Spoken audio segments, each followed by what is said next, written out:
He was born in West London in 1952, and many years later relocated to Nigeria for 2.5 years and served in a small village, and also enjoyed a 20-year career with the British Council, but the last posting was Deputy Director here in Uganda. Has lived with his wife 22 years in Uganda, 22 years. Oh my goodness. And on top of that, has written in the Sunday Vision and the Sunday Monitor, and has accumulated over 190 articles, summarized them into this amazing book called Insights into Uganda. Kevin O'Connor, come here to a restock at Acacia Mall to talk to him about his latest book, what he thinks generally about some of the things here in Uganda. Kevin O'Connor, welcome to the show. Good to be How here. do you pronounce the name? Okay, it's O'Connor. O'Connor. My full name is Kevin Patrick O'Connor, which is as Irish as you can possibly get that name. Every name, Kevin Patrick and O'Connor, is Irish. Well, it's interesting. There is a Ugandan link, because I understand not O'Connor but O'Connor, I think. O'Connor. In Langi, Yeah. means pumpkin. So if you want to, you can call me Kevin Pumpkin. Does your wife call you that? She calls me a lot of bad words, but not pumpkin. But not pumpkin. No. Welcome. Thank you. You have literally summarized articles over 10 years into this volume. Mm-hmm. Why? Well, the thing is, I left the British Council in '96, really burnt out, too much stress after 20 years. And I came back the following year, my wife and I. And so I started writing then. And the first book was similarly a collection of newspaper articles from the papers, and that was Ugandan Society Observed. Yeah. And this book, the most recent one, Insights into Uganda. By the way, that is not Richard Gere or Tom Cruise, it's me. And it's fantastic front cover, drawn by the highly talented cartoonist at the Monitor, Moses Balagade. And each of the 13 chapters also has a cartoon in it. Like this book has 193 articles, and there are 13 subject chapters. Yeah. Things like gender, health, education, sport. Yeah. And the one that will really interest you is the chapter on sex, I'm sure. Is this a style that you intentionally decided to use, using humor to talk about serious issues in society? No, the thing with this book is that some chapters are deadly serious. If using the word deadly might be a good example, because one chapter is on capital punishment, execution, and I argue in that article that execution is wrong at all times and in all places. And I interview a couple of Ugandans to get their views, all of whom believed in execution, and then integrated it with my own views. And that is my general style of writing. I interview ordinary Ugandans, often from a low level of society, and then bring my own views into it and integrate them together into an article. So often the reader is getting a cross-cultural perspective on a subject. Now, that probably links in to another aspect of my life, a very important aspect of my life. In that, although I went to Cambridge University, which, with all due modesty, is one of the very best in the world, my father was actually a cleaner in a bank. So we lived over a bank in the centre of London, and some of my earliest memories as a kid was watching him cleaning toilets and cleaning floors. And he and my mother were determined to give me the education that they never had, because they had to leave school at the earliest opportunity. And the end result was that I ended up at Cambridge. But So they had to work to take you through school, or no. Government had something. No. The state education is free, and then I got a scholarship, I suppose, to Cambridge. But the critical thing there is I've never ever forgotten, for example, my father cleaning toilets. In other words, I hope some people may say it's not true. I've never forgotten where I've come from. And that means in Uganda I have 2 Bazungu friends, probably, that's all. And I interact a lot with Ugandans from the bottom or the lower rungs of society, and that feeds its way into my writing, because by talking to them I can get their views and then link them with my own views on the subject. In the book, you refer to something. I read a conversation that you and your wife once had about some of the things that would surprise people from, Europe or London. If they got here, they would absolutely get a culture shock. And when you talk about some of, not even forgetting where you're from and just being able to interact with people here, is that what even makes it easier for you to write some of these articles? After 22 years in Uganda, we not a lot surprises us. We still are surprised by things at times that we see. Like a few weeks ago, we saw a coffin on the back of a boda-boda.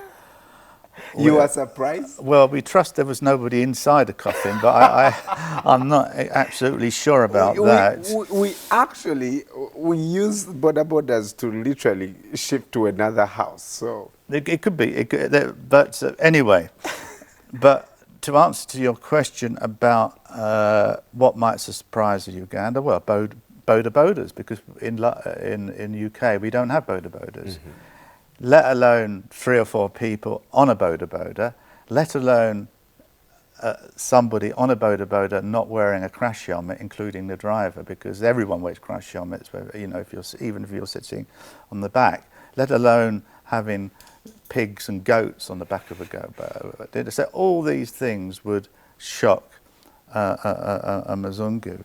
But if I can bring you back to my origins, because it is so important to me here in Uganda. There's a little story I can tell you about what happened to my father. Because he was at the bottom in the bank, one of his jobs was cleaning, making tea for the bank clerks, the supposed superiors. yeah, Mind you, a lot of them the guys in the corner offices. Yeah. Mind you, if they've got 2 O levels, they think they're better than anybody, and they certainly thought they were better than my father. So, at the end of every week, he would have to go around to everybody and collect their tea money for the cost of the tea and the milk and the sugar and so on. And there was one particular bank clerk who, when he asked for the tea money, he got the coins out of his pocket and he threw them on the table, one by one, in front of my father. Now, my father was a bit like me, anxious at times, but he was also a very courageous, brave man. So what he did, he waited till it was time to go home, right? And he stood by the exit from the bank into the street. And when that bank clerk came round the corner, he went bang, right on his chin. Now, it was incredibly foolish, because we lived in the flat above the bank, and because the bank was situated in a wealthy area of London, my sister and I went to a superb primary school, even though we were poor, the children of poor workers. Yeah. So we could have lost the accommodation, we could have lost the schools, everything. Could have gone in one go. And it was a Friday, and what the chief clerk did, very cleverly, he got the 2 of them together, and he said to them, if you shake hands on Monday morning, this will be forgotten and it won't go into your records. So both of them had a whole weekend worrying about it all. But Monday is Exactly. And Monday morning, they shook hands, and that was it. Mm-hmm. Now, if I could link that, how many years later, 40 years later, to something that happened to me in a bar. Really? In Lazira, not which I saw. My wife and I were enjoying an hour special, and on a table adjoining us there were a group, I don't know, businessmen, managers, and so on, certainly reasonably high up in society. And they finished their drinks, and they wanted to pay the bill, and the waitress was on the other side of the bar. And do you know what they did? Mm-hmm. They got a bottle top, one of them got a bottle top, and threw it across the bar, so it struck the waitress to draw her attention to come over. And I watched that, and I thought of my father. And I went over to that table, and I said to them, "Excuse me, you've just thrown a bottle top at that lady. Can I ask you a question? Would you have thrown that top at a manager in your company? Would you have thrown the bottle top at your boss?" And of course the answer is no. Yeah. They're only throwing the bottle top because they regard this lady from the lower levels of society, even worse than that, and no doubt this would be edited out, they regard that lady as a piece of shit. Yeah. All right? Yeah. And fair enough, they said, "Sorry, we shouldn't have done that." Okay. Mm-hmm. But 16 years later, that bottle top is in the drawer next to my bed as a reminder you have that bottle of top. social inequality in Uganda and a way that people behave to other people who come from the lower levels of society. Mm-hmm. Wow, that's powerful. You highlight the same things in literally everything you wrote, whether it's education and how it becomes more costly for poor people to afford education, even in sport. Yeah, well, see, education is an interesting area because you see, you got kids who go to the wealthy schools like Green Hill Academy or wherever, you know. So they come from wealthy families. They're going to a highly resourced school. So my goodness me, it's not surprising that they get good results. It's as predictable as night following day. Yeah. And those should not be the schools that are highlighted. It should be the schools that are up country that have what I call in the book the greater value added than Green Hill Academy. Yes. And it should be schools that like that. And then linked to that in the book is another topic I find fascinating. All right, it's when these wretched PLE results come out or other exam results, we get page after page after page after page of smiling parents and those wretched smiling kids looking at the camera. Are they wretched or that day they go and get some but why, facelift? Brian, why are they in the newspapers? They're celebrating success. No, you're wrong. You're wrong, Brian. I think I'm just playing the devil's advocate because I'm hugely against printing people in the paper and say, "Oh, I succeeded." You still haven't got the main answer. But it's nothing to do with celebrating. You talk about, you link corruption to PLE results. And yeah, that's what it is. I mean, okay, it's not just me saying this because as someone who had a column for many years in the newspapers, I know the senior editors, and it was at least one of them that told me that it is the parents and the head teachers that are paying the photographers and the journalists for the stories to appear in the newspaper. Now that is why we have 6 or 7 pages of that type of thing. The photographs of the kids, the photographs of the schools, and so on. This is not news. It's not news at all. And if I could draw a comparison with the UK, you don't see anything like it whatsoever. Nothing like it at all. What you will have is perhaps one article which takes a macro overall view of this year's results compared with last year's results, and whether the country's going up or down or staying at the same level and whatsoever. Not this. This is straight corruption, and really whoever the editors, the senior editors, should say, no, we're not having this. If we're going to have any photographs, one page maximum, and one article comparing last year with this year, total. That's it. That's it. Well, you obviously went to one of the best universities in the world, and government has just, the president yesterday was talking about the new cabinet, and his wife is the new Minister of Education. For you, when you see our education system now, what do you think could fix some of these issues? Oh, that really is a tough one. I mean, somehow the quality of teaching has to be improved. That is one area, because what the child goes away with is obviously what they've been taught.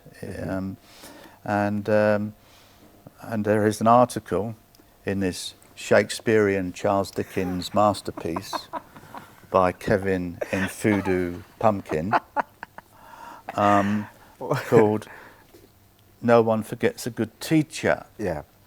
And that is based on an advert that appeared in cinemas and on TV in the UK a few years ago, where you'd get a famous person coming on screen, like say the former British Prime Minister, Tony Blair, and he would say, Joe Smith, some famous actor would come in and say, Hilary Jones. An author would come in and say, David Hilton. And it didn't make any sense, you know. You got all these names of people that none of us knew who they were. Who is David Hilton? You know, who is Joe Smith? And then there's a big caption at the end, just saying, nobody forgets a good teacher. Brilliant. You and your wife have extensive experience in sport, and you have helped us get some medals. You highlighted something that was very, very critical. And when I sat back and thought about it, like, why didn't anyone, do something about this, about how our athletes go get a scholarship and disappear, and no one ever remembers them? Yeah. Well, there's a couple of things here. I just have to say that that my father was a runner. Okay, so socialization is so important in shaping what happens to us in our lives. And so, lo and behold, my father was a runner, I was a runner. Okay, so we've coached as volunteer coaches for the 22 years we've been in Uganda. And yeah, we've had some successes, we've had disappointments. The biggest success is Grace Burunji, who won bronze medal at the All African Games 800 meters in 1999. And currently, because we only ever coach 2 or 3 people, we're coaching at the moment 2 girls, but one of them, Shida Lenny, she got in 2014 to the semi-finals of the Commonwealth Games in Glasgow, and she is currently in Italy trying to get the qualifying time for the Olympic Games. But returning to your actual question about American sports scholarships. American sports scholarships are a disaster for Ugandan athletics. Absolutely. in theory, it doesn't look too bad. If someone wins a scholarship, they go to America, they get perhaps better educational opportunities than they got here, and they got probably better sports facilities than they got here. Yeah, okay. However, what happens, of course, is they get more and more into the American lifestyle, and then the end result is that they don't want to come back to Uganda. They want to do cheo in Uganda, in America. They want to get a green card in America. They want to marry in America. So, with a few notable exceptions, like Julius Achon, who's now just become an MP, they don't come back. So there's no benefit to Ugandan athletics. You've written for such a long time. On the whole, what do you think about the current crop of journalists and journalism in Uganda? Well, I mean, you do read some very, very good stuff, indeed, and I particularly like the East African newspaper and the Monitor as well. I think probably there is more sort of plagiarizing from the internet than a lot of people recognise that goes on. Sometimes my wife and I read an article and say, this guy or girl, she couldn't possibly have written this. Now, there's a particular type of journalism which I do thoroughly dislike, and there are a couple of real culprits here. I won't mention their names. What kind of journalism is that? Well, what they do is, to prove that they're good writers, they use long, difficult words that nobody understands. And the basics of good writing is to use words that, especially in Uganda, where a lot of people have educational challenges, that the maximum number of people understand.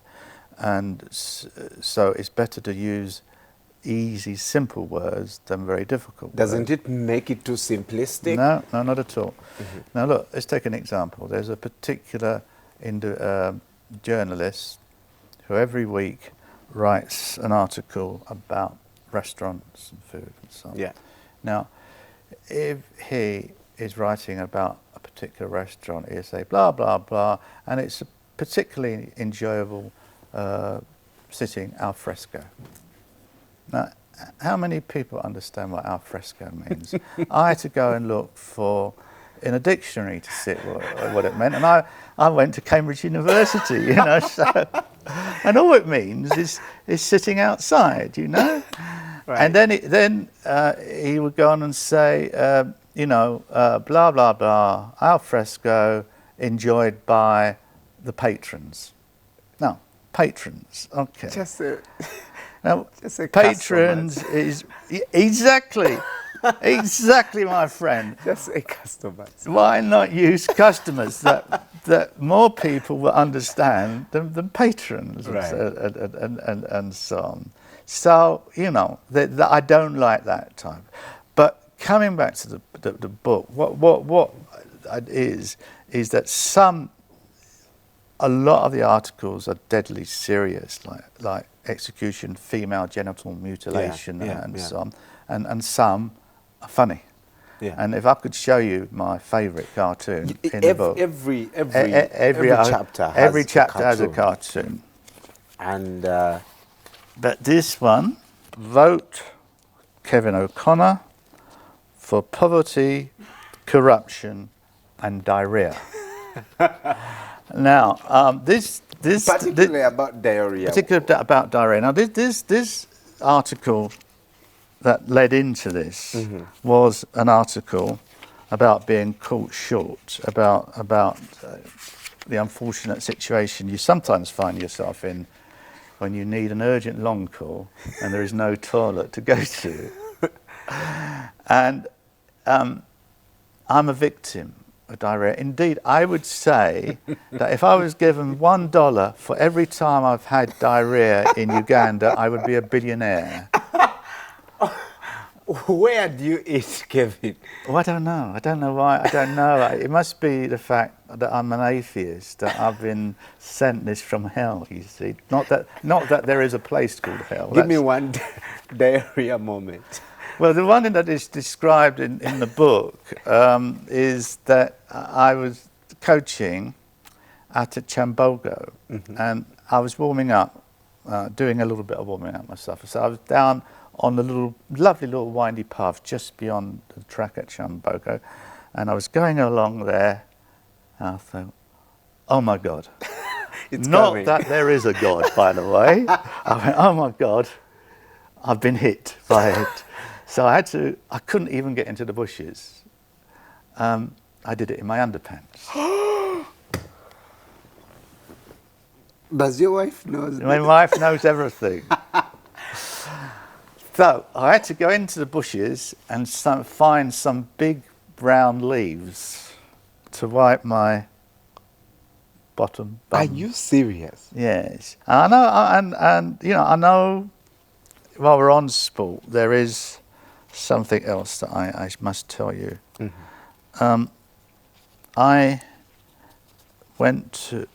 I like to tell the babes at Mubs that I'm only 22. Oh my But in God. fact, my late father took me to my first football match at Fulham's Craven Cottage in 1959. So I was born in 52, and so if your maths is any good, that makes me not 22 but 63. Yeah. So my football team is And you've football been a team is supporter ever since then. of Fulham. Of Fulham, up, down, up or down, Wow. up or down, up or down, up or down. And I have a particular song involving Fulham that I would like to show to you. You composed this I song. composed this myself. Jose Chameleon, Bobby Wine, be careful, because this could be the biggest hit in the history of Ugandan pop music. Okay. All right, are we ready? Here we go. All right. Ladies, I have to introduce you. Like, what's your stage name? Kevin and Fudu. Enfodu. Yeah. Ladies and gentlemen, straight out of England for the very first time, Kevin Enfodu. Sagala Man U, Sagala Chelsea, Sagala Ars, Injagala Fulham. Now, one other thing I would say about my dancing is that I dance like a typical Mzungu. I dance as if I'm trying to knock poo-poo off my right shoe. They always say Mzungus are always dancing to the next song. Well, I don't know about that. I just don't, generally, I just don't dance. I sit in a dark corner with all the other polygamous men. Very hilarious man. Yeah, but there's an article in here, why are Ugandan bars so dark? Yeah? Yeah, so that is one of the answers I was told by my Ugandan local friends. It's so that polygamous men can take their babes there and nobody can see them. Right. Sorry. Kevin, Yeah. this book is available for you, Kevin O'Connor, Insights into Uganda. Absolutely hilarious articles here. And of course, about absolutely serious discussion on, you know, I was really interested in some of the solutions you have for education, some of the solutions you have for sport, and how we have neglected these discussions. Get this book at Aristoc Booklets, as you can see here. That's where we are live, and In Acacia Mall. Acacia Their Mall. latest branch. yeah. So you have this in every Aristoc. It's in Aristoc bookshop, and it's in all good bookshops and some bad ones as well. But Aristoc is definitely one of the best ones.